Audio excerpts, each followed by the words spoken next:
whether or not Native Americans are one of the lost tribes of Israel. The strange parallels between them and the Jews are intriguing. In his book, Mikveh Israel, written in 1650, the scholar Menashe ben Israel suggested that a brand of South and Central American Indians were a remnant of Jews sent to exile by King Assyria and from the lost tribes. His theory did not gain popularity among the rabbis of his time. The notion was revived when James Adair, an Irish trader who lived among the Indians for over 40 years, wrote in his book, The History of the American Indians, published in 1775, from the most accurate observations I could make. In the long time I traded among the Indians of America, I was forced to believe they lineally descended from the tribes of Israel. Adair recorded a number of parallels in cultural practices between the Jews and the Indians. Some examples include their division into tribes, their appointment of holy priests, their manner of counting the months through the lunar year, their festivals, some which he claimed corresponded with the Jewish calendar, their fasts and religious rites which they believed helped cleanse them of their sins,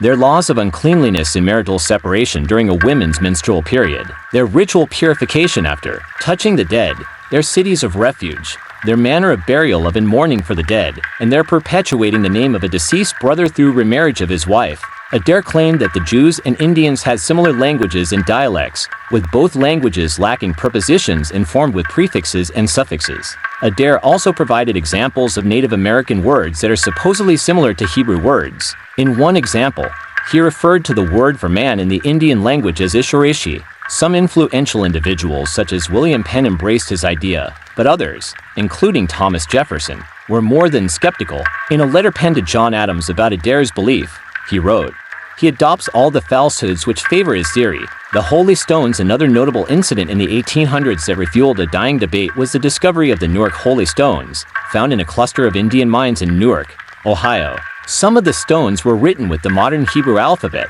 while others were in Archaic or Paleo-Hebrew, a language that dates back to pre-Columbian times. The stones contained the name of God spelled out in Yud-Key-Vav-Key, an abridged version of the Ten Commandments, and an engraving of what historians believe to be Moses surrounded by ancient Hebrew lettering. Some years later, the Los Lunas Dacologue stone, an 80-ton boulder with an abridged version of Ten Commandments in Paleo-Hebrew, was also found in New Mexico. These discoveries sparked a reaction from both supporters and skeptics alike. Reform leader Isaac Mayer Wise chose to undermine the stone's authenticity. Thank you, friends. Please stay tuned for more.